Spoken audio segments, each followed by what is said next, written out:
Hello, welcome.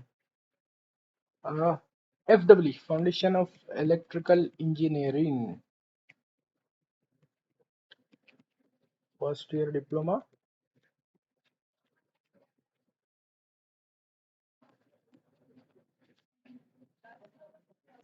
MSBT की तरफ से।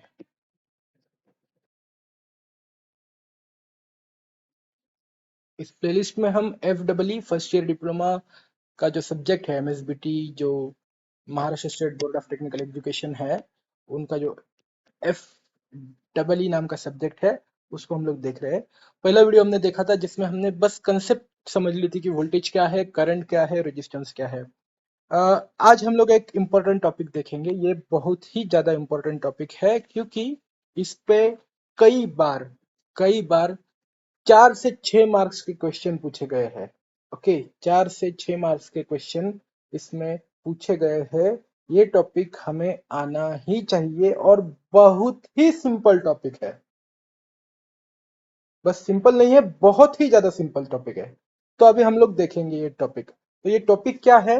ये टॉपिक है एनर्जी सोर्सेस। Energy sources.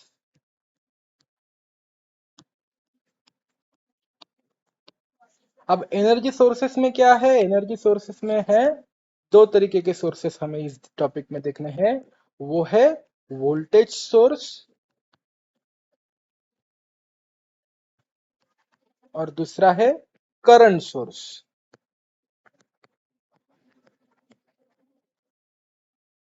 अब ये जो वोल्टेज सोर्स है, इसमें दो तरीके के सोर्सेस है। पहला है आइडियल वोल्टेज सोर्स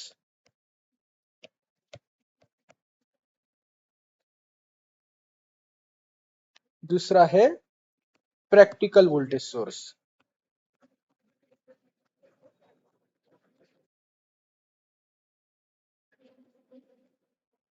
अब जो करंट सोर्स है, इसमें भी दो तरीके के सोर्सेस है। पहला है आइडियल करंट सोर्स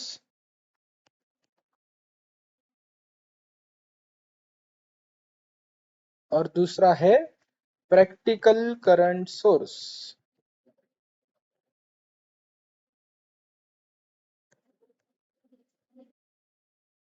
वोल्टेज क्या होता है ये हमने लास्ट वीडियो में देखा है। अगर आपने वो वीडियो अभी तक देखा नहीं है तो आप लिंक डिस्क्रिप्शन में जाके उसकी लिंक आपको मिल जाएगी, वहां पे जाके आप देख सकते हैं। उससे आपका कंसेप्ट क्लियर हो जाएगा कि वोल्टेज क्या है। सिमिलरली करंट क्या है वो भी पता चल जाएगा। अब दूसरा है सोर्स। सोर्स का मीनिंग तो आपको पता ही है। सोर्स का मतलब होता है स्रोत। ओके, जहां से कुछ मिलता है उसको हम लोग सोर्स बोलते हैं। मैं एकदम लेमैन लैंग्वेज में आपको कंसेप्ट समझा रहा हूँ। एग्जाम पॉइंट ऑफ व्यू से हम लोग देखेंगे आगे। मैं पहले आप कंसेप्ट समझ लीजिए। एक बार कंसेप्ट समझ में आ जाएगा तो एग्जाम में भी आप काफी अच्छे से वो लिख पाएंगे, है ना? तो वोल्टेज का मतलब हमें पता है, करंट का मतलब हमें पता है, सोर्स का मतलब पता है। सोर्स तो जनरली एनर्जी मतलब कोई भी सोर्स होता है, वो सोर्स यानी स्रोत। नदी है वो पानी का सोर्स है ना? तो वो हो गया सोर्स। अब हम देखेंगे आइडियल और प्रैक्टिकल। मुझे पता है ये सब लोगों को पता ही होगा कि क्या आइडियल होता है, क्या प्रैक्टिकल होता है। पर शायद अगर किसी पर्सन को पता नहीं होगा, किसी स्टूडेंट को पता नहीं होगा, तो वो भी छूट ना जाए, इसलिए मैं बहुत बेसिक से समझा रहा हूँ। आइडियल और प्रैक्टिकल ये जनरल टर्म्स है। आइडियल मतलब कैसा होना चाहिए, प्रैक्टिकल मतलब एक्चुअल में कैसा है। ओके, अब मैं आपको एक एग्जांपल बताता हूँ। आइडियल स्टूडेंट क्या होता है? आइडियल स्टूडेंट होता है वो कॉलेज जाता है। आइडियल स्टूडेंट सवेरे उठता है, एक्सरसाइज करता है, पढ़ाई करता है, कॉलेज जाता है, कॉलेज से आता है, पढ़ाई करता है, फिर थोड़ी एक्सरसाइज करता है, खाना खाता है, सो जाता है। ये हो गया आइडियल स्टूडेंट। और प्रैक्टिकल स्टूडेंट क्या है? आप सब अपने आप को ही देख लो। वो है प्रैक्टिकल स्टूडेंट, जो सवेरे उठता है, पहले मोबाइल देखता है, व्हाट्सएप चेक करता है, इंस्टा चेक करता है, फिर फेसबुक चेक करता है, फिर कॉलेज जाता है, दोस्तों के साथ थोड़ी मजा मस्ती करता है, पढ़ाई करता है, फिर घर आता है, फिर से इंस्टा देखता है, कुछ मूवी देखता है, कभी वेब सीरीज देखता है, फिर पढ़ाई करता है, फिर सो जाता है। मतलब मैं ये नहीं कह रहा कि आप लोग पढ़ाई नहीं करते, आप लोग कॉलेज में ध्यान नहीं देते, आप लोग वो करते हो, बट उसके साथ साथ आप लोग सोशल मीडिया पे भी टाइम वेस्ट वेस्ट करते हो, वेब सीरीज भी देखते हो, मूवीज भी देखते हो। तो ये हो गया डिफरेंस आइडियल और प्रैक्टिकल में। आइडियल स्टूडेंट जो है वो सिर्फ एक्सरसाइज करेगा, पढ़ाई करेगा और उसी से खुद को ग्रो करेगा। बट प्रैक्टिकली ऐसा स्टूडेंट कभी नहीं होता है। तो जो आइडियल स्टूडेंट है, जो सवेरे उठेगा, पढ़ाई करेगा, एक्सरसाइज करेगा, पढ़ाई करेगा, कॉलेज में जाएगा, घर आएगा, पढ़ाई करेगा, एक्सरसाइज करेगा, खाना खाएगा, सो जाएगा, ऐसा कोई स्टूडेंट होता है क्या? ऐसा आइडियल स्टूडेंट होता है क्या? नहीं होता है। तो वो कहाँ पाया जाता है? सिर्फ बुक्स में पाया जाता है, वो किताबों में पाया जाता है। और प्रैक्टिकल स्टूडेंट जो है, जो मैंने बताया, जैसे आप सब लोग हो, वो प्रैक्टिकल स्टूडेंट है, वो सब जगह दिखाई देते हैं, जो कि एक्चुअल में होते हैं। और ये हर मतलब हर जनरेशन में यही रहा है। अगर आपके बड़े भाई बहन होंगे जो आजकल सेटल हो गए होंगे कहीं पे, वो बोलते होंगे कि हम लोग हमारे जमाने में इतनी पढ़ाई करते हैं, वो तो झूठ बोलते हैं। उनके जमाने में इंस्टा नहीं था, फेसबुक नहीं था, तो वो टीवी देखते थे। ओके। तो ये हर वक्त रहा है कि आइडियल जो चीजें है वो सिर्फ बुक्स में होती है, और प्रैक्टिकल चीजें जो होती है वो आइडियल से कुछ डिफरेंट होती है। ये मैंने एक स्टूडेंट का एग्जांपल दिया। ऐसे ही आइडियल वोल्टेज सोर्स होता है, प्रैक्टिकल वोल्टेज सोर्स होता है। आइडियल करंट सोर्स होता है, प्रैक्टिकल करंट सोर्स होता है। इसमें से जो आइडियल वोल्टेज सोर्स और आइडियल करंट सोर्स है, ये एक कंसेप्ट है जो सिर्फ बुक्स में पाई जाती है। ओके। और प्रैक्टिकल वोल्टेज सोर्स और प्रैक्टिकल करंट सोर्स जो है, वो एक्चुअल में हम लोग देख सकते हैं, हम लोग यूज करते हैं। जैसे अगर आपका ब्रांच इलेक्ट्रॉनिक्स है या इलेक्ट्रिकल है, तो आगे चल के आपको जिंदगी भर यही यूज करना है, वोल्टेज सोर्स, करंट सोर्स, है ना? तो ऐसे वोल्टेज सोर्स या करंट सोर्स जो प्रैक्टिकल में है, जो एक्चुअली हम लोग यूज करते हैं, ये जो प्रैक्टिकली दुनिया यूज कर रही है, वो होते हैं practical current source, practical voltage source. और करंट सोर्स का और वोल्टेज सोर्स का जो कंसेप्ट है, जो सिर्फ किताबों में है, जो एक्चुअल में पॉसिबल नहीं है, वो होता है आइडियल वोल्टेज सोर्स और आइडियल करंट सोर्स। ये मैंने आपको कंसेप्ट बताया खाली। ओके। तो अब हम आगे बढ़ते हैं, और आगे बढ़ के हम लोग अभी बात करेंगे वोल्टेज सोर्स की। ओके। तो पहले हम लोग लेते हैं voltage source.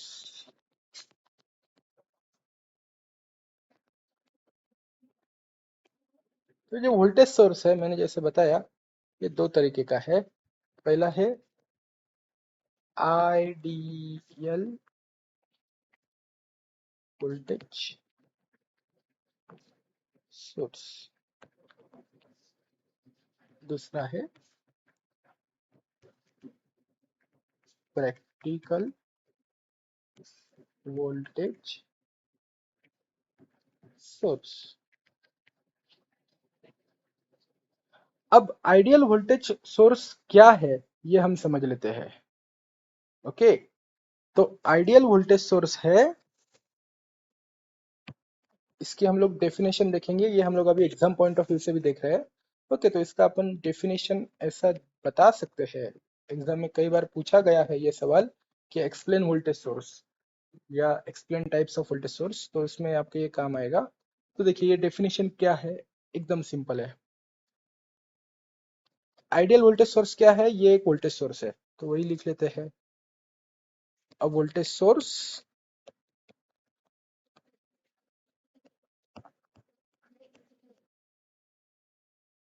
Okay, whose terminal voltage,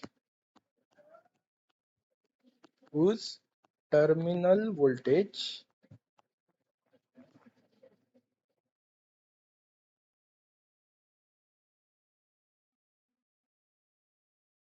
always remains constant, always remains constant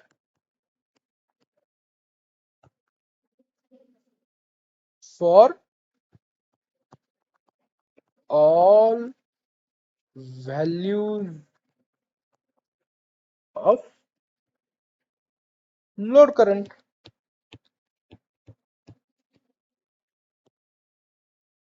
ठीक है। अब ये हो गया डेफिनेशन, इसको हम लोग समझ लेते हैं।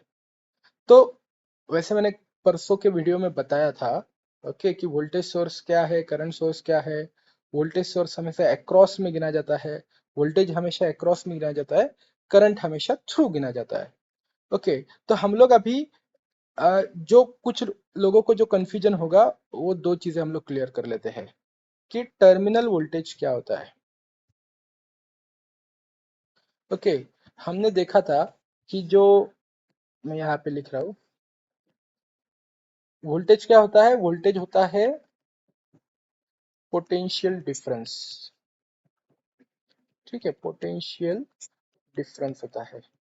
तो डिफरेंस है, डिफरेंस मतलब क्या, दो चीजों के बीच वाला डिफरेंस। तो कौन से दो चीजों के बीच वाला डिफरेंस, तो दो टर्मिनल्स, जो दो टर्मिनल्स होते हैं उसके बीच का जो डिफरेंस होता है, उसके बीच वाला जो पोटेंशियल डिफरेंस है उसको बोलेंगे हम लोग वोल्टेज। तो टर्मिनल वोल्टेज क्या है, टर्मिनल वोल्टेज ये ऐसा वोल्टेज है कि जो दो टर्मिनल्स के बीच वाला वोल्टेज है। मतलब मान लेते हैं कि ये जो नॉर्मल बैट एक सेल होता है, बैटरी सेल अपना, जो हम लोग घर में रिमोट में यूज करते हैं, इसका ये ए टर्मिनल है और ये बी टर्मिनल है। ये पॉजिटिव होता है, ये निगेटिव होता है। अगर आप मल्टीमीटर, मल्टीमीटर नाम की एक इंस्ट्रूमेंट होता है, आगे चल के मैं वो वीडियो में दिखाऊंगा, मैं यूज भी करके दिखाऊंगा। तो वो जो मल्टीमीटर होता है वो अगर आप यहाँ पे यूज करके वोल्टेज गिनोगे तो आपको मिलेगा 1.5 वोल्ट। इस यहाँ पे अगर आप मल्टीमीटर का निगेटिव टर्मिनल लगाओगे, यहाँ पे पॉजिटिव टर्मिनल लगाओगे तो ये मिलेगा 1.5 वोल्ट। तो ये क्या हुआ, ये जो है ये हुआ इसका ए टर्मिनल और ये जो है ये है इसका बी टर्मिनल। इसके बीच का जो वोल्टेज है वो है 1.5 वोल्ट। आप घर पे भी देख सकते हो, उस पे बैटरी पे लिखा होता होगा लिखा होता है, वही सेल जो हम लोग घड़ी में यूज करते हैं, रिमोट में यूज करते हैं, इसके बारे में मैं बात कर रहा हूँ। तो ये जो ए एंड बी जो है ये क्या है, ये है टर्मिनल्स, और इसके बीच वाला जो वोल्टेज है वो है टर्मिनल वोल्टेज। बहुत सिंपल सी टर्म है।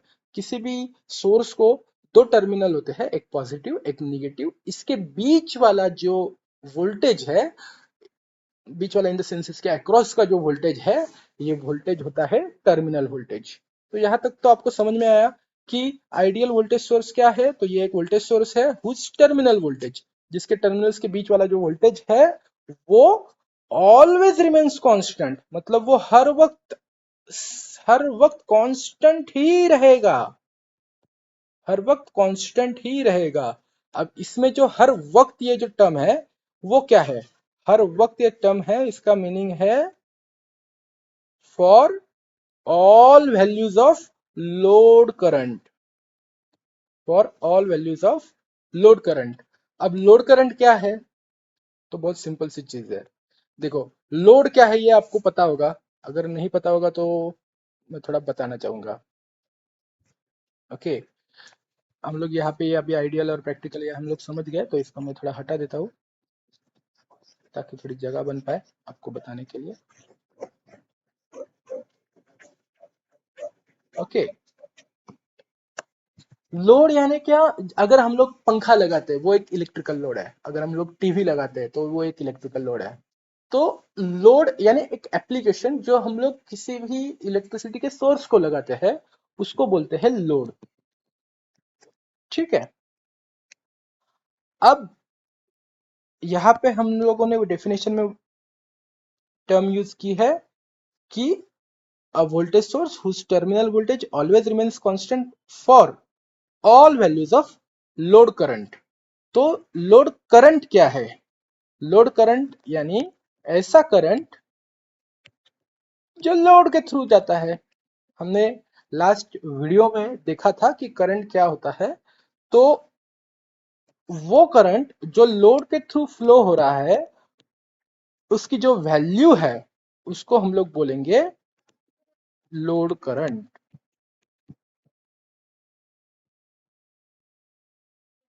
ठीक है, मतलब लोड करंट कोई ऐसी बड़ी चीज है ऐसा कुछ कंफ्यूज नहीं होना है। लोड करंट यानी ऐसा करंट जो लोड से पास हो रहा है, जो लोड से फ्लो हो रहा है, वो है लोड करंट। ओके, तो और लोड का तो आप मतलब समझ ही गए होंगे। चलो एग्जांपल के तौर पे मैं बोल देता हूँ, मेरे इधर एक पंखा है, बहुत पुराना हो चुका है, बहुत ज्यादा बिजली खाता है, बहुत ज्यादा बिल आता है। तो वो जो एक दिन क्या हुआ, मैंने उसके थ्रू कितना करंट पास होता है वो चेक करने के लिए गया, तो मुझे पता चला कि उसमें से 500 मिली एम्पियर 500 मिली एम्पियर का करंट पास हो रहा है उस पंखे से। तो वो क्या हुआ, लोड करंट। और एक एग्जांपल मैं बताता हूँ। मेरे घर में एक मोटर है जो क्या करती है, मेरे नीचे की टंकी में कॉर्पोरेशन से पानी आता है सवेरे, उस पानी को ऊपर के टंकी में भरने के लिए हम लोग मोटर यूज करते हैं। तो वो जो मोटर है वो लगती तो आधे घंटे के लिए ही है, पर वो भी काफी ज्यादा बिल, इलेक्ट्रिसिटी के जो बिल आता है उसमें वो भी एक बड़ी भागीदार है। क्यों? क्योंकि उसके थ्रू जो करंट पास होता है, एक दिन मैं मल्टीमीटर लिया और मैंने उसका करंट गिना, तो वो जो करंट था वो था 1 एम्पियर के आसपास। ओके, 1 एम्पियर मतलब क्या, मेरा लोड क्या है, मोटर। वो जो मोटर है, उस मोटर में से जो करंट पास होता है वो था 1 एम्पियर। 1 एम्पियर उसकी वैल्यू थी उस करंट की, तो वो हुआ लोड करंट।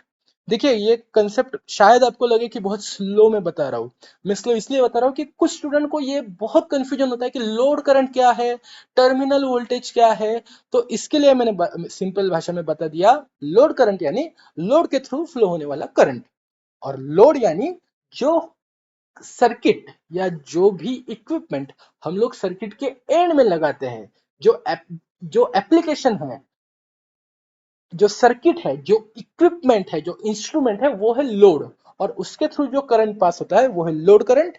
और टर्मिनल वोल्टेज, ये जो टर्म थी, टर्मिनल वोल्टेज जो है वो है दो सोर्स, मतलब जो वोल्टेज सोर्स है उसका जो दो टर्मिनल्स है उसके बीच वाला जो वोल्टेज है वो है टर्मिनल वोल्टेज। तो अब हम आपको डेफिनेशन एकदम समझ में आ गई। आपको कोई भी पूछेगा कि आइडियल वोल्टेज सोर्स क्या होता है, तो आइडियल वोल्टेज सोर्स पहले तो एक वोल्टेज सोर्स होता है। तो अब वोल्टेज सोर्स कैसा voltage source, whose terminal voltage always remains constant, okay, for all values of load current. यानी कि लोड करंट कितना भी हो, लोड कर, अभी एक एग्जांपल देख लेते हैं कि मान लेते हैं एक वोल्टेज सोर्स है, वो वोल्टेज सोर्स जो है वो 5 वोल्ट का है। ओके, 5 वोल्ट का है, उसका टर्मिनल वोल्टेज 5 वोल्ट ही है जब कोई लोड करंट फ्लो नहीं हो रहा है। अब अगले कंडीशन में उसमें से 1 एम्पियर लोड करंट फ्लो हो रहा है, फिर भी वो 5 वोल्टेज ही दे रहा है, 5 वोल्टेज ही दे रहा है, उसका टर्मिनल वोल्टेज 5 वोल्टेज ही है, 5 वोल्ट ही है, सॉरी वोल्टेज नहीं, 5 वोल्ट ही है उसका टर्मिनल वोल्टेज, जब 1 एम्पियर करंट फ्लो हो रहा है। चलो मैं लिख ही देता हूं, ज्यादा कंफ्यूजन ना हो। एक एग्जांपल देते हैं कि एक आइडियल वोल्टेज सोर्स है।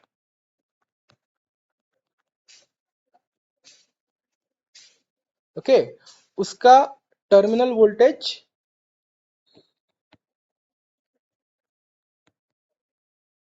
उसका जो टर्मिनल वोल्टेज है वो है 5 वोल्ट। मान लेते हैं, ये सब मानने वाली बात है क्योंकि ये अल्टीमेटली आइडियल है। तो ये सिर्फ बुक्स में होता है, ये सिर्फ कंसेप्ट होता है, ये प्रैक्टिकली होता ही नहीं है। ओके, अब मानते हैं हम लोग पहले एक केस वन लेते हैं, case one, load voltage, load current 0 ampere, फिर भी टर्मिनल वोल्टेज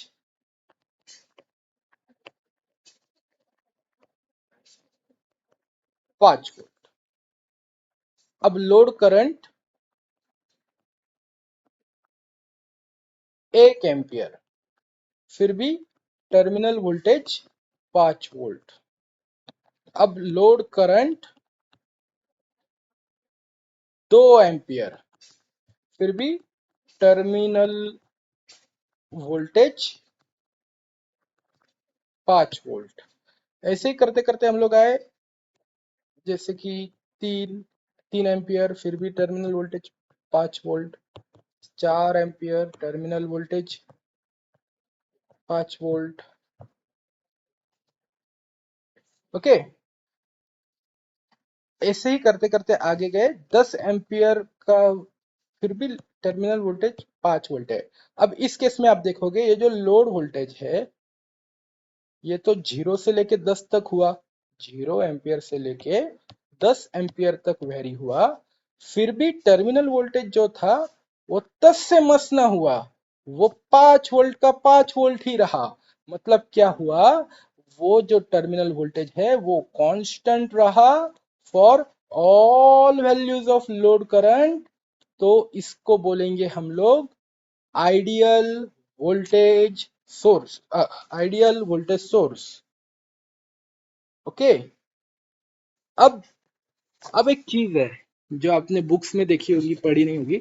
अब हम लोग क्या करते हैं ना, इसका एक ग्राफ बनाते हैं। ये जो हम लोग देख रहे हैं लोड करंट टर्मिनल वोल्टेज, तो हम लोग एक ग्राफ बनाते हैं। ये जो है ये एक ग्राफ बनाते हैं। ओके।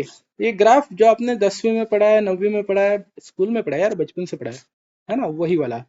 इस पर हम लोग प्लॉट करेंगे, ये जो एक्सिस है ये एक्सिस, इस एक्सिस पर हम लोग प्लॉट करेंगे आउटपुट करंट। आउटपुट करंट यानी लोड करंट।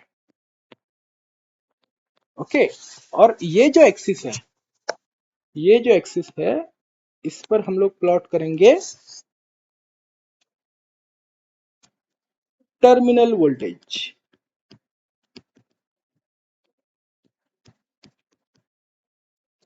ठीक है। अब हम लोग प्लॉट करते हैं, देखिए यहाँ पे टर्मिनल वोल्टेज है 1 2 3 4 5। ठीक है। और आउटपुट करंट है 0 एम्पियर।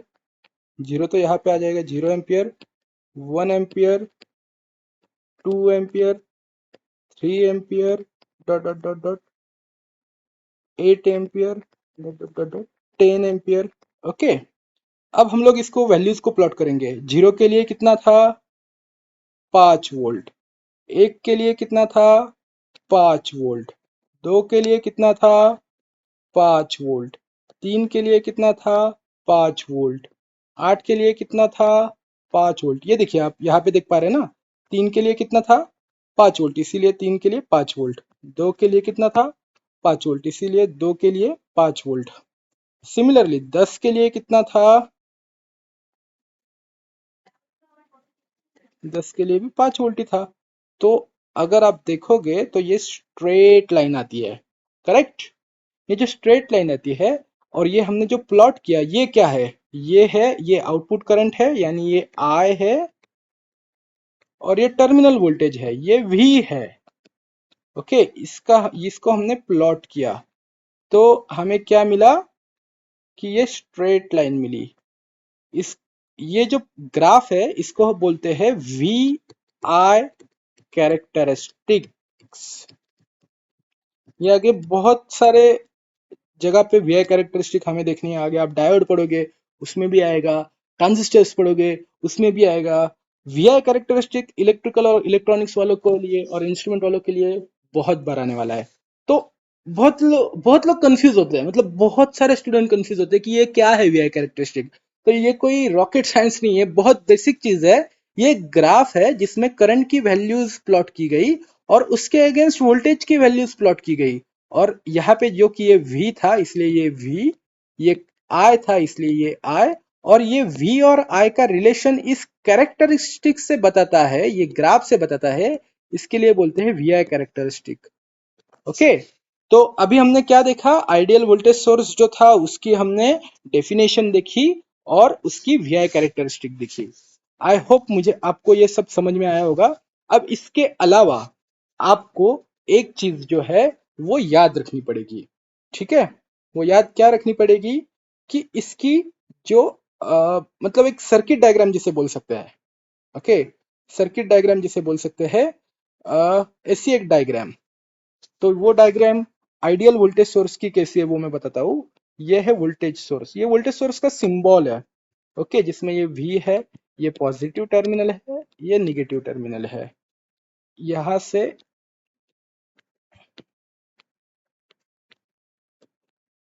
ये करंट फ्लो होता है।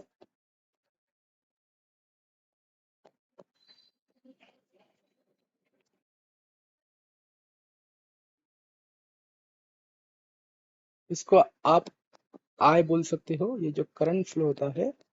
और ये जो है ये V है, इज इक्वल टू V।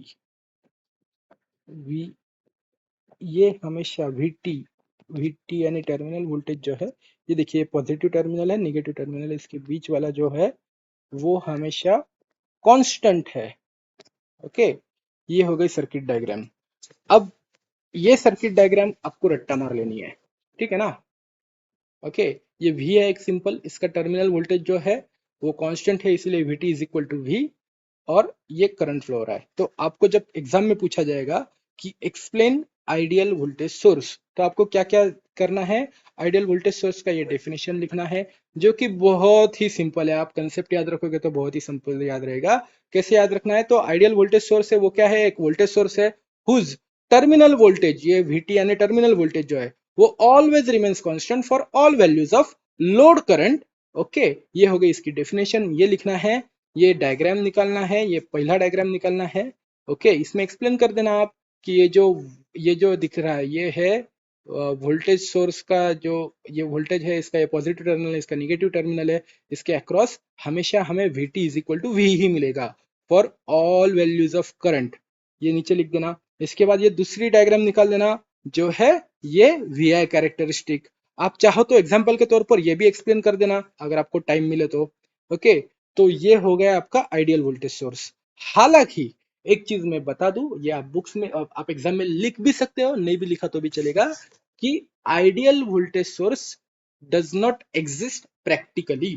ये प्रैक्टिकली एग्जिस्ट ही नहीं करते। जैसे मैंने बताया कि ऐसा स्टूडेंट जो सवेरे उठे, एक्सरसाइज करे, पढ़ाई करे, कॉलेज जाए, आके पढ़ाई करे, एक्सरसाइज करे और पढ़ाई करे और सो जाए, ऐसा स्टूडेंट एग्जिस्ट ही नहीं करता। वो बस आइडियल स्टूडेंट है जो कि सिर्फ किताबों में होता है।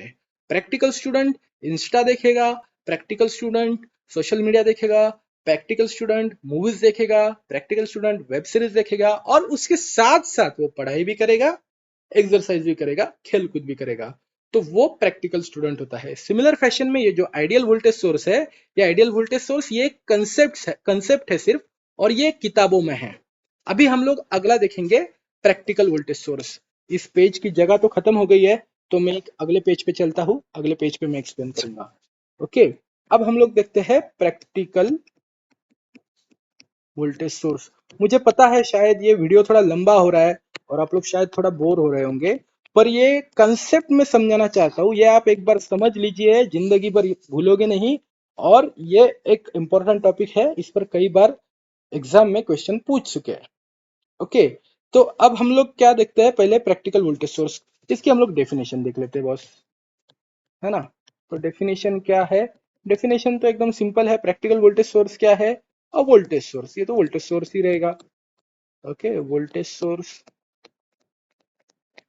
अब हमने आइडियल में क्या देखा था, आइडियल में हमने देखा था कि voltage source whose terminal voltage always remains constant for all values of load current. तो यहाँ पे क्या आएगा, voltage source whose terminal voltage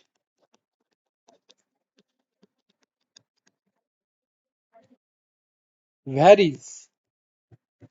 varies मतलब क्या होता है, चेंज होता है। वहां पे वो कांस्टेंट था, यहाँ पे वो वेरी होता है।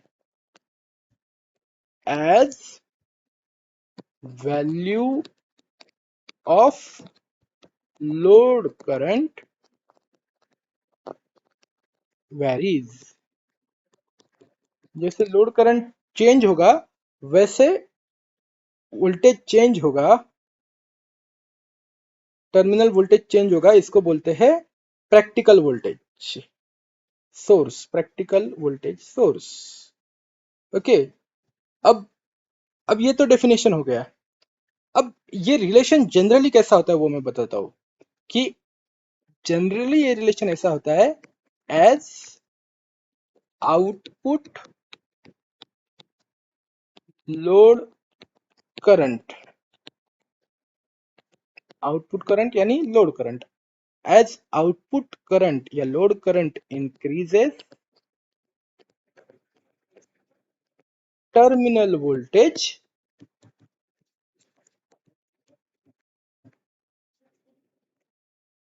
decreases.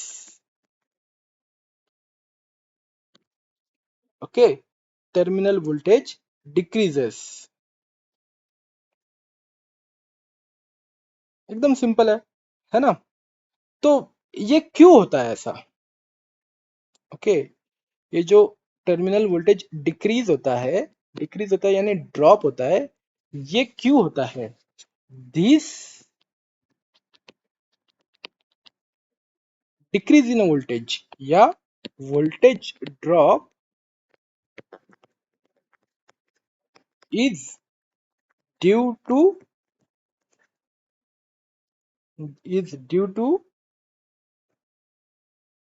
internal resistance of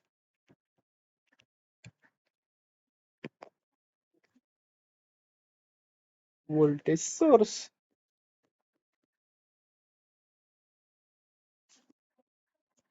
उसका एक इंटरनल रेजिस्टेंस होता है प्रैक्टिकल वोल्टेज सोर्स में, जो उसको रेजिस्ट करता है, मतलब जो रेजिस्ट करता है, इसकी वजह से वो वोल्टेज ड्रॉप होता है। ओके, तो इसका भी एक डायग्राम है। ओके, तो इसका डायग्राम कैसा होगा? जैसे ये वोल्टेज सोर्स हो गया, ये हो गया पॉजिटिव, ये हो गया नेगेटिव टर्मिनल, ये हो गया वी।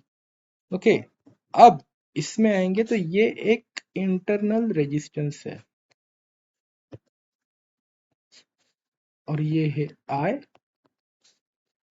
और यहाँ पे जो Vt मिलेगा वो वैरी होता रहेगा, जो कि कांस्टेंट नहीं रहेगा। हमने आइडियल में देखा था कि ये देखिए, आइडियल में हमने देखा था Vt is equal to V, वो कांस्टेंट था, पर यहाँ पे ये कांस्टेंट नहीं है, ये जो है वो चेंज होता है, क्योंकि इसमें ये इंटरनल रेजिस्टेंस जो दिख रहा है, ये जो रेजिस्टेंस है, इसकी वजह से ये चेंज होता है।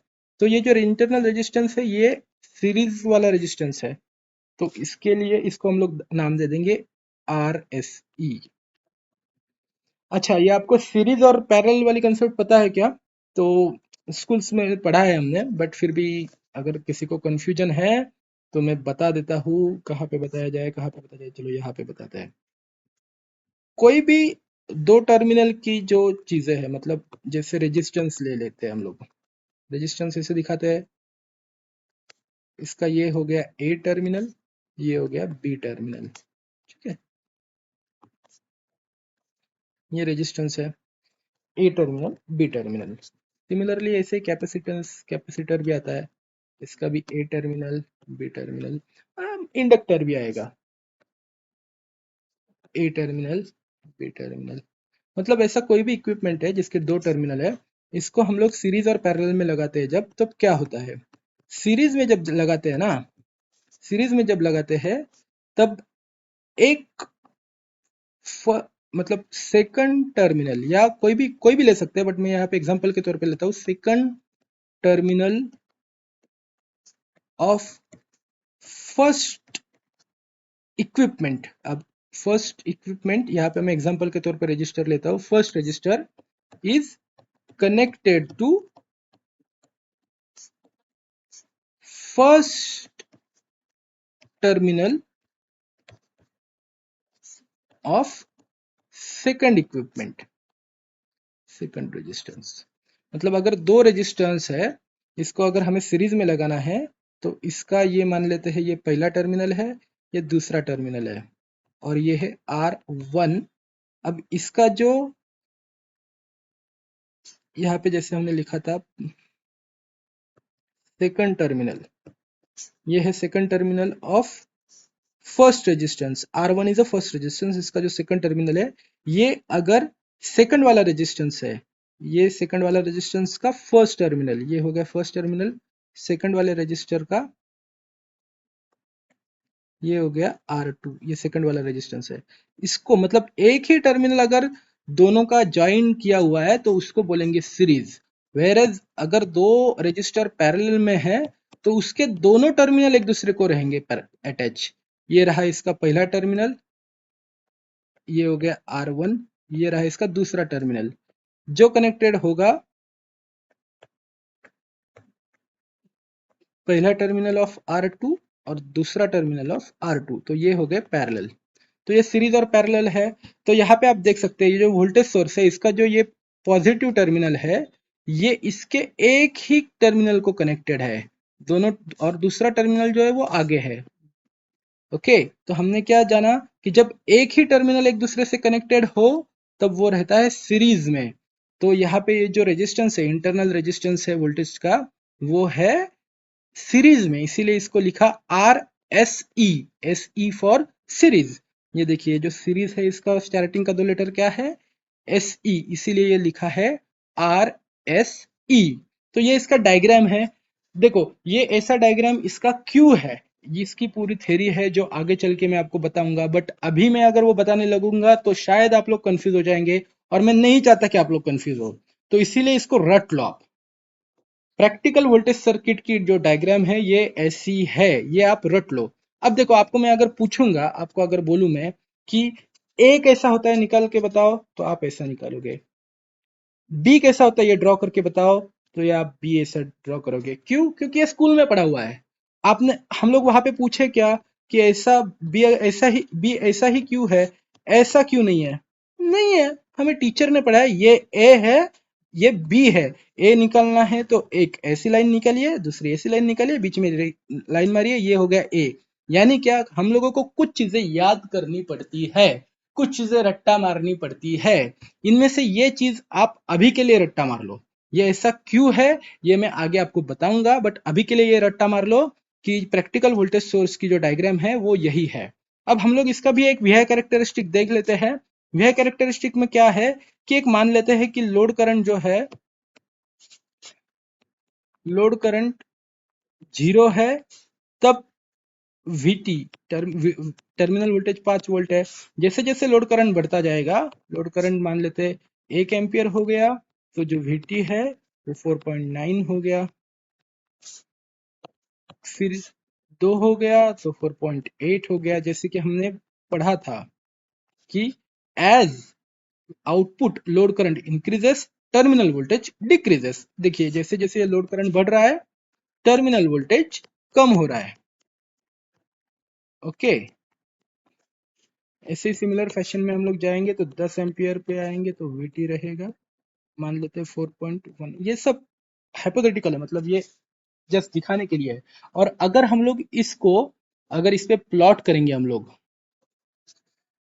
ओके, तो यहाँ पे मान लेते हैं ये हो गया ये टर्मिनल वोल्टेज, और ये हो गया लोड करंट या आउटपुट करंट। ओके, तो ये V और ये I। अब इसकी वैल्यू लेते हैं। 0 के लिए ये 5 है, ओके, देन 1 के लिए ये 4.9 है, 2 के लिए ये 4.8 है, 3 के लिए ये 4.7 है, 4 के लिए ये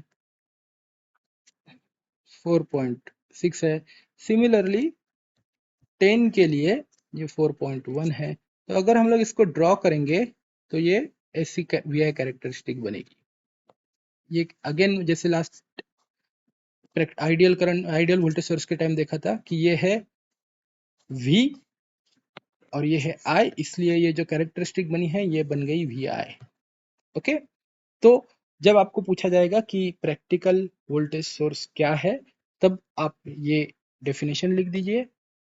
ओके, इसके बारे में ये लिखना बहुत ज़रूरी है कि ये जो इंटरनल रेजिस्टेंस है इसकी वजह से आउटपुट वोल्टेज ड्रॉप होता है, टर्मिनल वोल्टेज ड्रॉप होता है। फिर ये एक डायग्राम निकाल दीजिए। इस डायग्राम निकालने के बाद ये बता दीजिए कि जो RS ही है ये है इंटरनल रेजिस्टेंस। ओके, इसके बाद ये भी डायग्राम निकाल दीजिए और इसको बोल दीजिए VI कैरेक्टरिस्टिक। ओके, तो ये हमने सीखा कि ये है प्रैक्टिकल वोल्टेज सोर्स। हमने पहला जो सीखा था वो था आइडियल वोल्टेज सोर्स, अभी जो हमने सीखा वो है practical voltage source. Okay,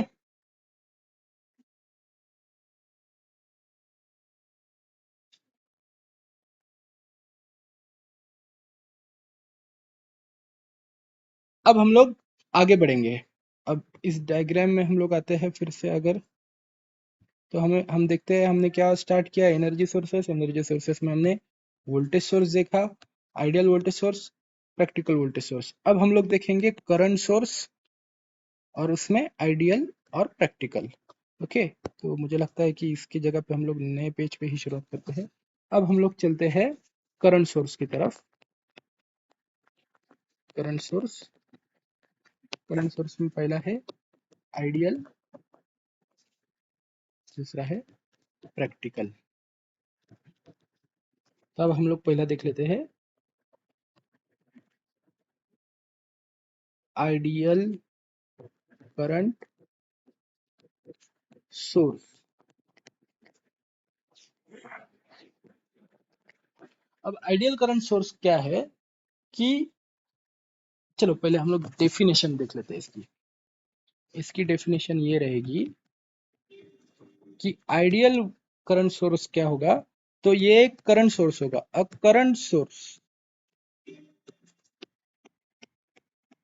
okay, a current source which can deliver constant amount of current।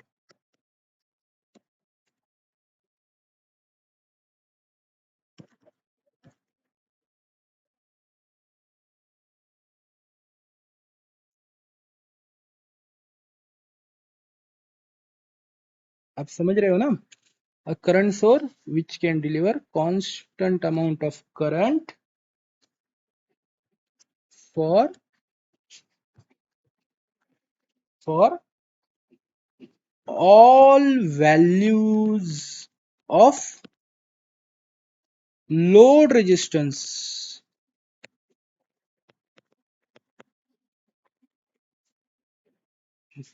connected across its terminal। ये एक काम कीजिए, इसको हटाई दीजिए, यहां तक भी काफी है। For all values of load resistance. अब आपको याद होगा कि हमने जब यहाँ पे देखा था वोल्टेज सोर्स में, जब देखा था हमने, वो था, उसमें क्या था, ये वोल्टेज सोर्स था, इसका टर्मिनल वोल्टेज था, आइडियल में वो कांस्टेंट था, और लोड करंट। मतलब जो वोल्टेज सोर्स था उसमें दो दो चीजें थी, लोड करंट, टर्मिनल वोल्टेज।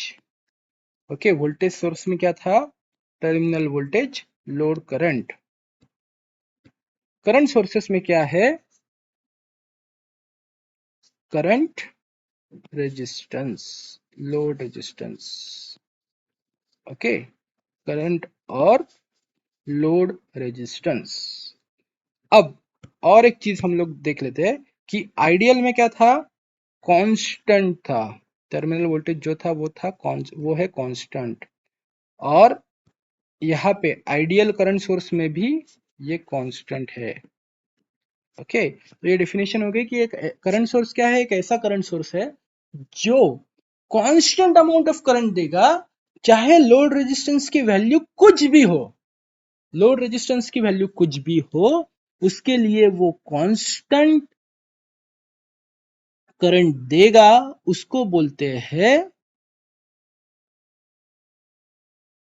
उसको बोलेंगे हम लोग आइडियल करंट सोर्स। तो अब आइडियल करंट सोर्स की हम लोग डायग्राम भी देख लेते हैं। आइडियल करंट सोर्स क्या है, देखिए, पहले हम लोग वोल्टेज सोर्स में हम लोग ऐसा गोला सर्कल निकालते थे, ऊपर पॉजिटिव नीचे निगेटिव देखते थे। करंट सोर्स में इधर एक एरो देना है, ऊपर जाता हुआ एरो, यानी ऊपर का साइड जो है वो पॉजिटिव है।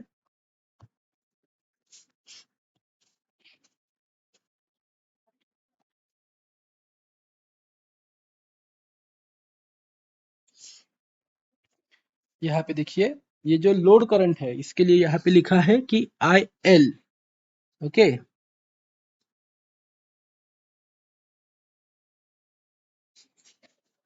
ये है I L is equal to I. ये इसकी आई की जो वैल्यू है ये आई एल है। ओके, ये आपको डायग्राम है, ये याद कर लेनी है आइडियल करंट सोर्स की। अब फिर इसकी वी आई कैरेक्टरिस्टिक निकालेंगे। वी आई कैरेक्टरिस्टिक में क्या है कि मान लेते हैं कि लोड रेजिस्टेंस जो है, लोड रेजिस्टेंस अभी कुछ अलग शुरुआत करते हैं हम लोग। 10 ओम मान लेते हैं कि उसके लिए आउटपुट करंट जो था वो मान लेते हैं कि हम लोग 2 एम्पियर था। I is equal to 2 ampere, ये जो I है इज इक्वल टू 2 एम्पियर माना है हमने। फिर लोड रेजिस्टेंस जो है वो मान लेते हैं 20 ओम। 20 ओम के लिए आउटपुट करंट फिर से रहेगा 2 एम्पियर। फिर लोड रेजिस्टेंस जो है वो है 30 एम्पियर, 30 ओम, आउटपुट करंट है 2 ampere. On the similar fashion ऐसे ऐसे बढ़ते चले जाएंगे जब तक कि लोड रेजिस्टेंस मान लेते हैं 100 ओम है, फिर भी ये है 2 एम्पियर। तो इसको लेके अगर हम लोग वी आई कैरेक्टरिस्टिक प्लॉट करें तो आपको ये मिलेगा कि इसका जो ये वी आई कैरेक्टरिस्टिक नहीं बोलेंगे अभी इसको। ओके,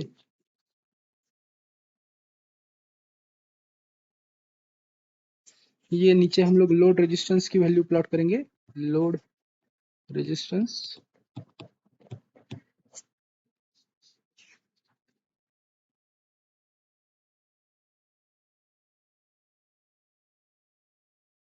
और ये यहाँ पे रहेगा output current.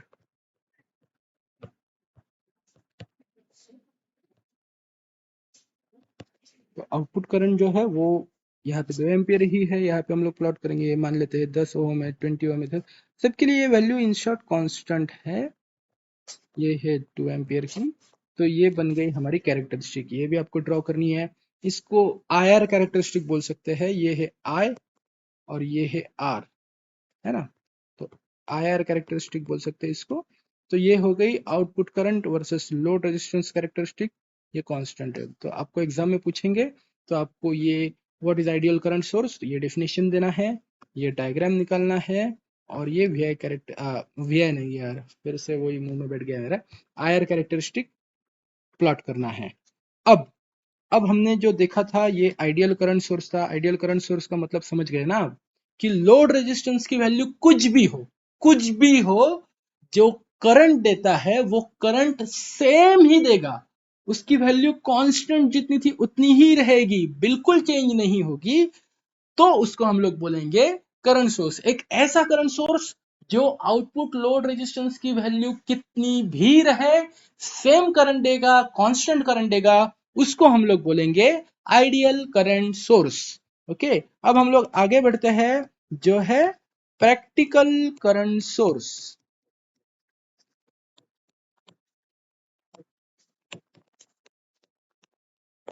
Okay, practical current source.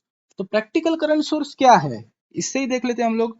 एक करंट सोर्स है जिसकी जो डिलीवर करता है करंट वो डिफरेंट होगा for different values of load. Okay, ठीक है। तो हम लोग लिखते हैं इसकी definition. Practical current source is a current source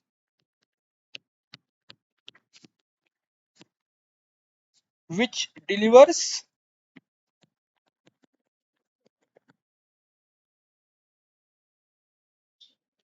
different amount of current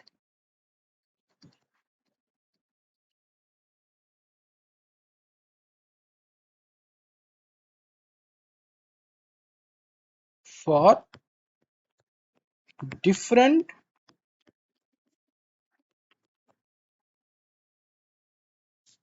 values of load current, sorry, load resistance। Current source है तो इसमें करंट और रेजिस्टेंस, लोड रेजिस्टेंस की रिलेशन बताई जाती है। वोल्टेज सोर्स है तो उसमें लोड, वो टर्मिनल वोल्टेज और लोड करंट की रिलेशनशिप बताई जाती है। Okay, for different amount of load resistance, ये हो गया इसका डेफिनेशन। ओके, तो अब ये जो प्रैक्टिकल वोल्टेज सोर्स है इसमें जो जनरली जनरली ऐसा होता है कि as value of load resistance increases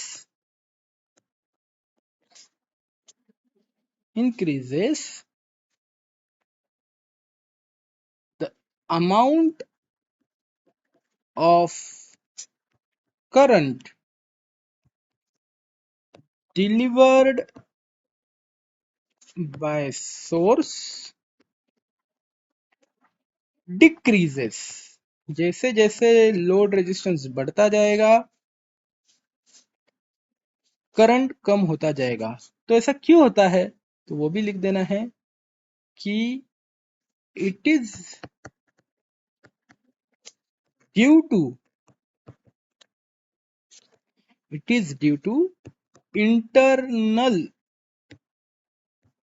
internal resistance of practical current source। Okay,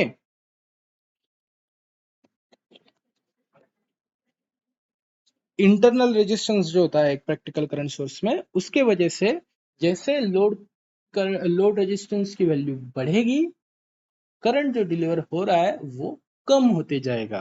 okay, अब इसकी एक डायग्राम निकाल देते हैं। अब ये जो सर्किट डायग्राम है ये आपको याद ही रखनी है। ये है ओके, ये है आई, ये है आर एस एच,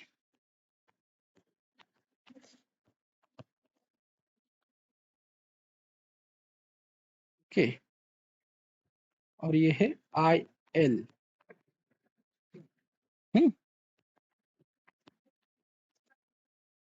तो ये डायग्राम आपको याद रखनी है। ये जो आर एस एच है ये है internal resistance of current source. अगर आप गौर से देखेंगे, गौर से देखिए इस डायग्राम को, यहाँ पे मैंने क्या बताया था, जब एक ही टर्मिनल दो मतलब दो इक्विपमेंट का, दो कंपोनेंट का एक ही टर्मिनल एक दूसरे से कनेक्टेड हो, तब उसको बोलते हैं सीरीज कनेक्शन। और जब दोनों टर्मिनल एक दूसरे से कनेक्टेड हो तो उसको बोलते हैं पैरेलल कनेक्शन। बराबर है, ये आप देख पा रहे हो, ये है पैरेलल कनेक्शन। तो अगर आप प्रैक्टिकल वोल्टेज सोर्स में देखोगे तो ये जो वोल्टेज सोर्स है इसका ये एक टर्मिनल है और ये एक टर्मिनल है। ये दोनों टर्मिनल रेजिस्टेंस के भी दोनों टर्मिनल से कनेक्टेड है एक दूसरे से। बराबर है, एक दूसरे से डायरेक्टली कनेक्टेड है। इसका मतलब ये जो इंटरनल रेजिस्टेंस है ये इसके पैरेलल में है। ओके, पैरेलल में है। आप आगे जैसे बढ़ोगे, आगे जैसे सीखोगे, वैसे आपको एक और शब्द आपको पता चलेगा, वो है शंट। शंट यानी पैरेलल। अरे यार, ये मैं क्या लिख देता हूँ, यहाँ पे लिख देते हैं। ये जो पैरेलल है, पैरेलल कनेक्शन, वो है शंट। अच्छा, यहाँ पे भी मैंने स्पेलिंग मिस्टेक की दिया, PALLEL लिखा था, वो एक्चुअली पैरेलल लिखना है मुझे। ओके, आई होप आप लोग समझ गए होंगे। PARALLEL, parallel. तो पैरेलल का मतलब है शंट। तो आपने जैसे देखा था कि यहाँ पे वोल्टेज सोर्स में ये सीरीज में लगा हुआ था, तो ये जो पहले दो लेटर्स थे SE, वो इसीलिए इधर दिए थे RSE। On the similar fashion parallel connection है उसको शंट बोलते हैं, शंट कनेक्शन। इसके जो पहले दो लेटर्स है SH, वो आपको यहाँ पे मिल जाएंगे RSH। ये जो RSH है, क्योंकि ये जो रेजिस्टेंस है ये इसके शंट में लगा हुआ है, पैरेलल में लगा हुआ है, तो इसके लिए इसको लिखेंगे RSH। अब ये हो गया। अब हम लोग इसकी जो कैरेक्टरिस्टिक है वो भी देख लेते हैं। इसकी कैरेक्टरिस्टिक कैसे रहेगी आप बताइए। कि जैसे जैसे जैसे हमने लिखा हुआ है कि यहाँ पे जो ये जो वैल्यूज है ये है आउटपुट करंट और ये है लोड रेजिस्टेंस।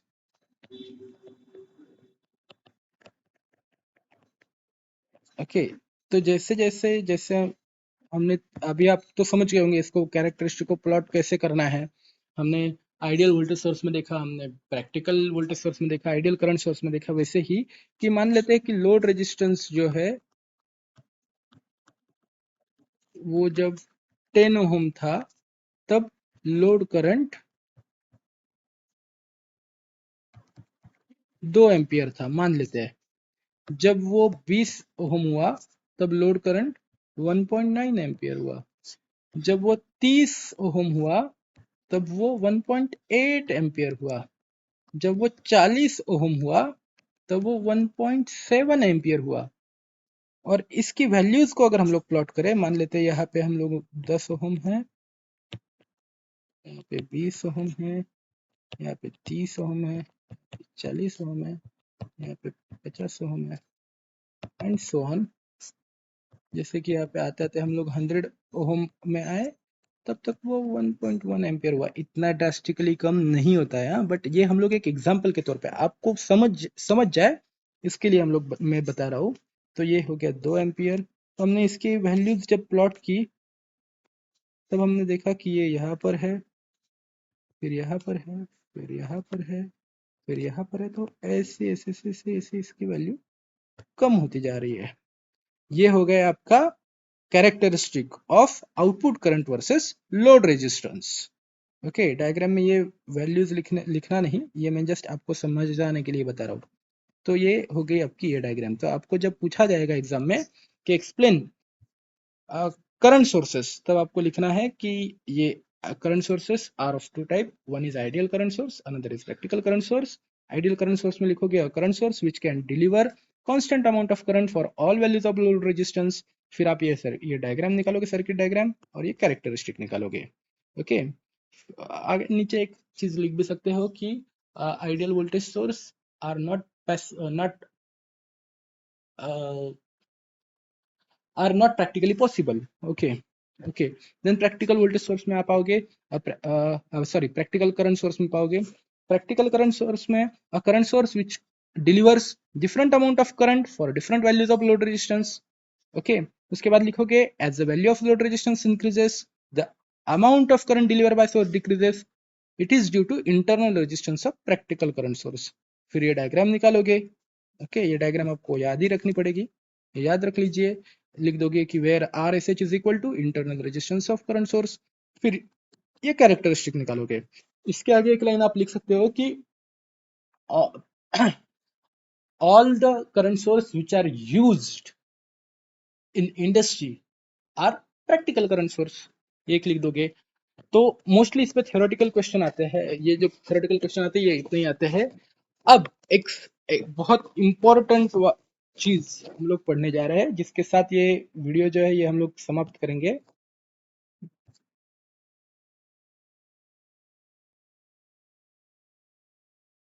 ओके, वो है कन्वर्जन। किस चीज का conversion? Conversion of sources.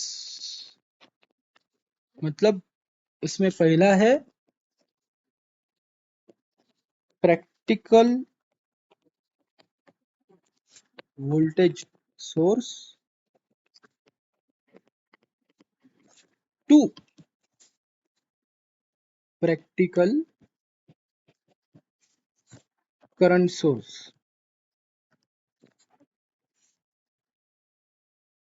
Okay, ये कन्वर्जन जो है, ये अगर आप एमएसबीटी के प्रीवियस ईयर के क्वेश्चंस पेपर देखोगे ना, तो बहुत बार 4-4 मार्क्स के लिए ये बहुत सारे सिंपल, जो एकदम बहुत सिंपल है ये कन्वर्जन करना, ये सवाल पूछा जाता है। ओके, तो ये बहुत जरूरी है, इस टॉपिक को ध्यान से देखे, ध्यान से सुने। मैं बहुत सिंपल ट्रिक बता रहा हूँ आपको, बहुत सिंपल ट्रिक बता रहा हूँ, इससे आपको ये 4 मार्क इजीली मिल जाएंगे। ओके, तो इसके लिए हम लोग, मैं आपको कुछ स्टेप्स दे रहा हूँ। स्टेप वन क्या है? स्टेप वन है कि आइडेंटिफाई VO और RSE। मैं आगे एग्जाम्पल में देखेंगे, जो हम लोग एग्जाम्पल के तौर पर जो MSBT में पूछे गए वही प्रॉब्लम सॉल्व करेंगे। ओके, तो मैं पहले स्टेप बता रहा हूँ कि identify VO and RSE। Okay, तो VO क्या है? VO है वोल्टेज एट सोर्स, जो सोर्स के पास जो वोल्टेज है वो।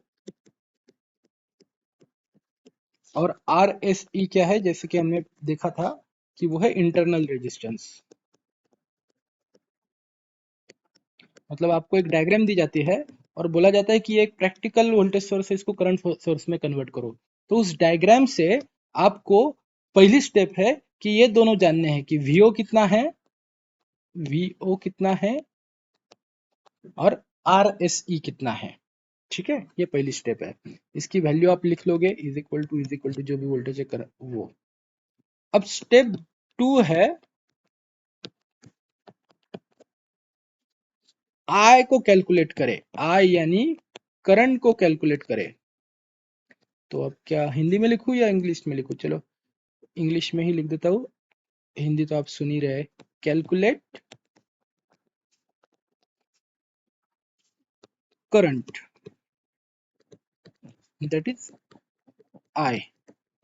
तो ये I कैलकुलेट करने के लिए फॉर्मूला क्या है? हमने लास्ट वीडियो में देखा था। ओहम जो थे उन्होंने एक बहुत सिंपल फॉर्मूला दे के रखा है, I is equal to V upon R। Okay, उन्होंने दिया हुआ है V is equal to IR, तो उससे हम लोगों को मिलता है I is equal to V upon R। अब यह इस केस में क्या करना है, ये जो V है ये रहेगा VO और ये जो R है ये रहेगा RSE। यहाँ पे पहले स्टेप में आपको VO की वैल्यू मिली होगी, वो इधर डालिए। RSE की वैल्यू मिली होगी, ये इधर डालिए। तो इस VO को RSE से आप अगर डिवाइड कर लोगे तो आपको मिल जाएगा करंट। ओके, ये करंट की वैल्यू मिल गई। अब जो तीसरा स्टेप है,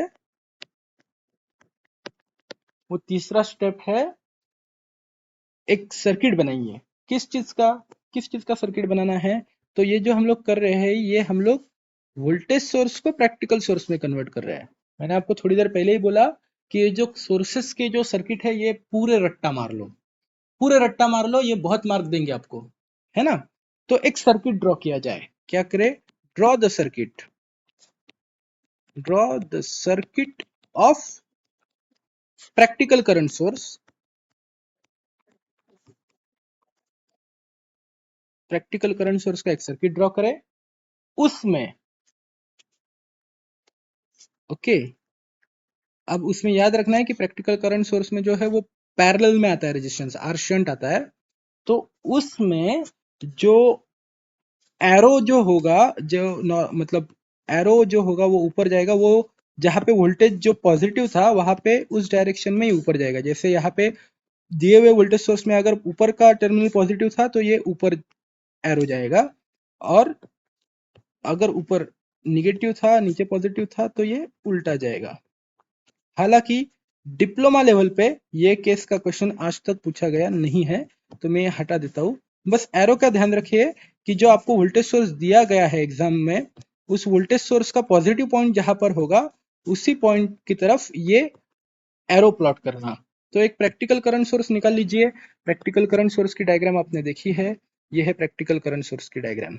ओके, तो प्रैक्टिकल करंट सोर्स निकाल लीजिए और उसमें I की वैल्यू जो है वो ये डाल दीजिए। ओके, ये डाल दीजिए, और आर एस एच की जो वैल्यू है वो ये जो आर एस ई था ये डाल दीजिए। बस हो गए आपके 4 मार्क्स, आपको जगह पे मिल गए।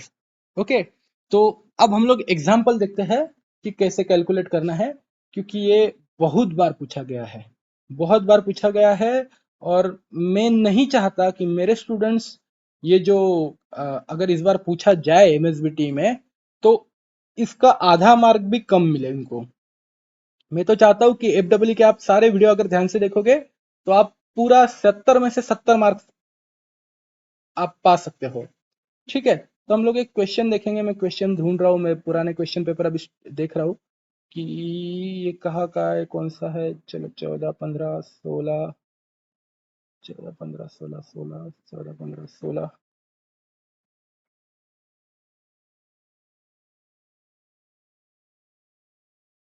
चलो एक विंटर विंटर 16 में एक क्वेश्चन आया था। ओके, एक क्वेश्चन आया था विंटर 16 में। मैं एग्जांपल के लिए क्या करूँ, चलो ओके। ओके, क्वेश्चन में पहले क्वेश्चन लिख देता हूँ। विंटर विंटर 16 में जो एग्जाम हुई थी उसमें क्वेश्चन आया था। डायग्राम दी थी, 40 वोल्ट ऐसे थे।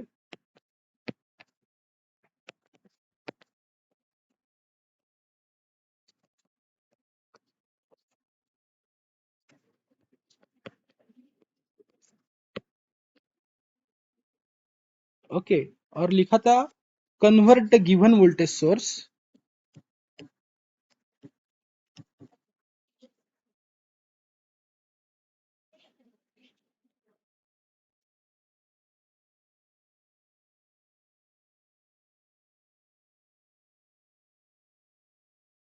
Into equivalent current source. ठीक है, ये ये था 2 मार्क्स के लिए। और 2 मार्क्स के लिए एक दूसरा सर्किट दिया था जो कि करंट था, करंट सोर्स था, उसको वोल्टेज सोर्स में कन्वर्ट करने के लिए बोला था। ठीक है, तो अब हम लोग ये जो 2 मार्क्स का जो क्वेश्चन है इसमें हम लोग देख लेंगे। देखो पहली स्टेप क्या है, identify VO and R A सी। तो ये जो दिया हुआ है ये क्या है, वोल्टेज सोर्स दिया हुआ है। ठीक है, हम लोग अभी वोल्टेज सोर्स की डायग्राम एक बार याद कर लेते हैं। हमने यहाँ पे देखा था, ये है वोल्टेज सोर्स की डायग्राम। इसमें क्या दिख रहा है, ये है वीओ, ये है आर ए सी। ओके, अब हम लोग आते हैं क्वेश्चन की तरफ। क्वेश्चन में हमें ये डायग्राम दी है। तो अभी पहला स्टेप क्या बताया मैंने, पहला स्टेप देखना है वीओ और आर ए सी देखना है। तो यहाँ पे here VO is equal to 40 volt and R S E is equal to 6 ohm. ठीक है, R S E is equal to 6 ohm. ये हो गया हमारा पहला स्टेप। अब हम लोग क्या करेंगे, दूसरा स्टेप की तरफ आएंगे। दूसरी स्टेप क्या है, कैलकुलेट द करंट आई। तो I is equal to VO by R S E. तो यहाँ पे हो गया 40, वीओ हो गया 40, आर एस ई 6। अगर आप इसको डिवाइड करोगे तो 6 6 36, यानी वो आएगा 6.67 एम्पियर। इसको आप डिवाइड कर लीजिए, आपको वैल्यू मिल जाएगी। ठीक है, तो ये हो गया हमारा स्टेप 2। यहाँ पे हमने स्टेप 1 में वी और आर एस सी आइडेंटिफाई कर लिया, फिर आई कैलकुलेट कर लिया वीओ बाय आर। अब क्या है, draw the circuit of practical current source, है ना, प्रैक्टिकल करंट सोर्स। तो हम लोग फिर से पीछे आते हैं। इसमें हम लोगों ने प्रैक्टिकल करंट सोर्स की ये सर्किट डायग्राम है। इसमें ये आई है, आर एस एच पैरेलल में है और आई एल है। तो अब हम लोग क्या करेंगे, इसमें एक वो सेम सर्किट ड्रॉ कर लेंगे। आई,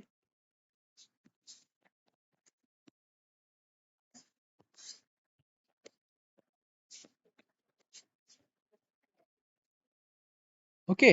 अब यहाँ पे देखिए ये जो, हाँ, यहाँ पे लिखा है मैंने कि ये जो ड्रॉ द सर तीसरी स्टेप थी, draw the practical current source. I is equal to VO by R S C का जो कैलकुलेट किया हुआ है वही आई है। तो ये जो आई है ये आएगा 6.67 एम्पियर। और लिखा है कि आर एस एच जो है वो आर ए सी के इक्विवेलेंट होगा। तो ये आर एस एच आएगा 6 ओहम। यहाँ पे आर ए सी कितना था, 6 ओहम। लीजिए, आपको 2 मार्क्स पूरे के पूरे मिल गए। ओके, ये इस बार 2 मार्क्स के लिए पूछा था विंटर 2016 में। कई बार ये 4 मार्क्स के लिए पूछा जाता है। ठीक है, तो हमने ये जो चीज है ये आपको रट्टा मार लेनी है।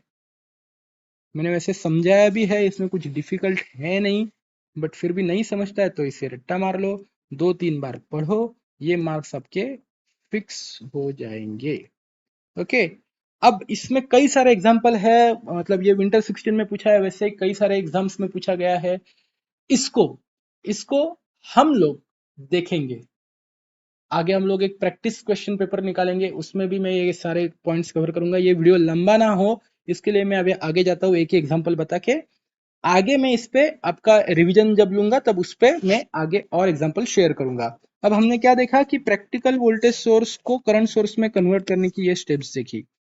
अब दूसरा जो टॉपिक पूछा जाता है वोल्टेज मतलब सोर्स कन्वर्जन में, वो होता है करंट सोर्स को steps for conversion of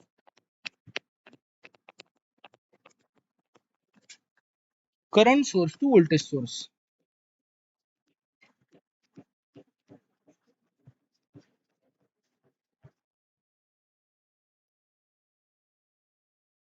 okay. अब इसके स्टेप्स में स्टेप 1 क्या है? स्टेप 1 है फर्स्ट आइडेंटिफाई, पहले जान लो। किसको जान लेना है? जो डायग्राम दी होगी, identify I and R S. ये सोर्स रेजिस्टेंस है, मतलब इसको आर एस एच भी लिख सकते हो आप, ठीक है। तो आई और आर की वैल्यू जान लो। दूसरी स्टेप है फाइंड वीओ। ओके, वीओ जान लो बाय फॉर्मूला, वही अपने ओहम अंकल का formula, Ohm's law.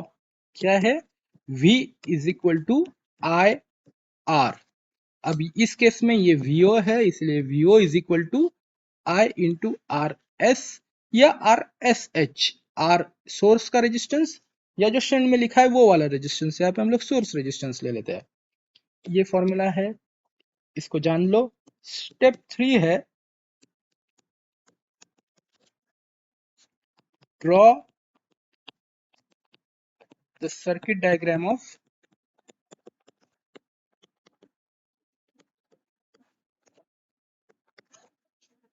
Voltage source. Actually practical voltage source. Okay.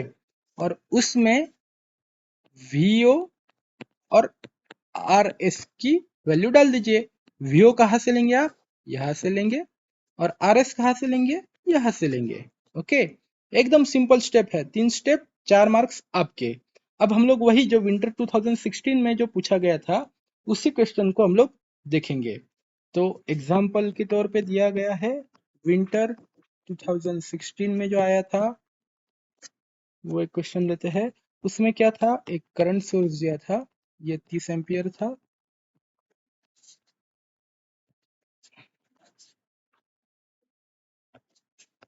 ये 1 ओम था,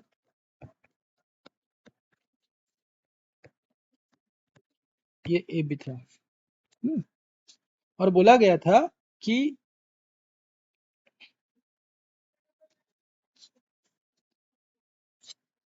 convert given current source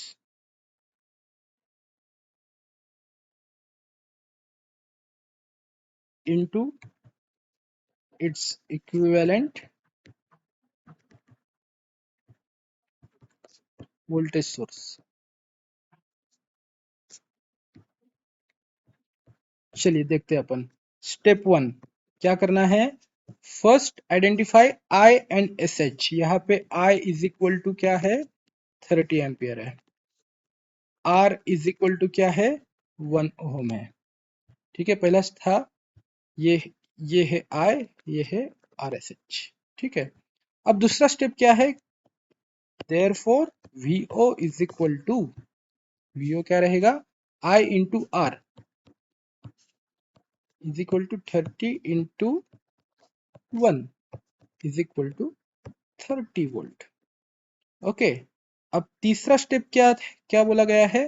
draw the circuit diagram of voltage source. मैंने आपको बोला है रट्टा मार लो सर्किट डायग्राम, पूरा रट्टा ही मार लो, है ना, चारों करंट सोर्स की। तो अब हम लोग दिखेंगे, ये प्रैक्टिकल वोल्टेज सोर्स की ये डायग्राम है, ये वीओ है, ये आर ए सी है। ओके, सेम डायग्राम हम लोग यहाँ पे निकाल लेंगे। वीओ